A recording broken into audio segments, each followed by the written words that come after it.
Hello दोस्तों, राधे राधे राधे। राधे। आप सभी का हमारे चैनल पर स्वागत है, है। वंदन है, अभिनंदन है। डेरिया गैना नदी डेरिया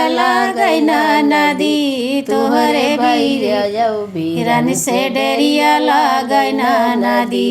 तोहरे भैया यौ बीरन से डेरिया गैना नदी डेरिया गैना नदी डेरिया गैना नदी तोहरे भैया यौ बीरन से डेरिया गैना नदी तुअरे भैया यौ बीरन से डेरिया गैना नदी तुअरे भैया यौ बीरन से डेरिया गैना नदी तुहरे बीरानवा के बड़ी बड़ी आखिया, तुहरे बीरानवा के बड़ी बड़ी आखिया ताकती रची नजरिया डेरिया गैना नदी ताकती रची नजरिया डेरिया गैना नदी तुहरे भैया यौ बीरन से डेरिया गैना नदी तोहरे भैया यौ बीरन से डेरिया गैना नदी डेरिया गैना नदी डेरिया गैना नदी तोहरे भैया यौ बीरन से डेरिया गैना नदी तुहरे भैया यौ बीरन से डेरिया गैना नदी डेरिया गैना नदी डेरिया गैना नदी तोहरे भैया यौ बीरन से डेरिया गैना नदी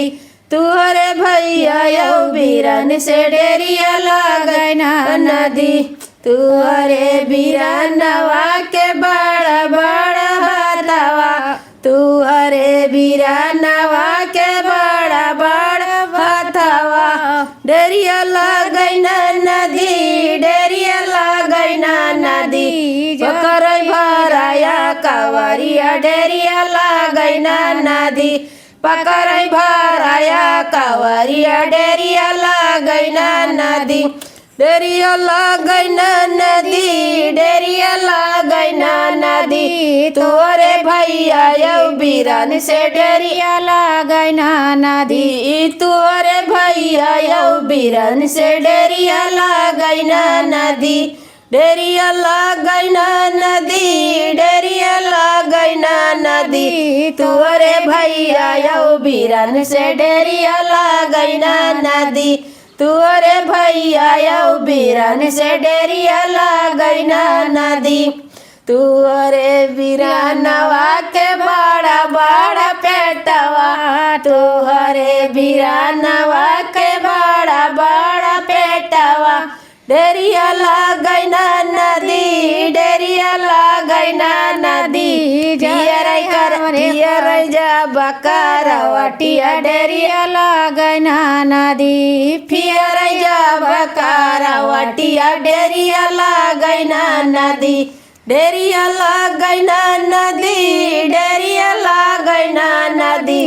तुहरे भैया यौ बीरन से डेरिया गैना नदी तुहरे भैया यौ बीरन से डेरिया गैना नदी तुहरे भैया यौ बीरन से डेरिया गैना नदी डेरिया गैना नदी डेरिया गैना नदी तोहरे भैया यौ बीरन से डेरिया गैना नदी।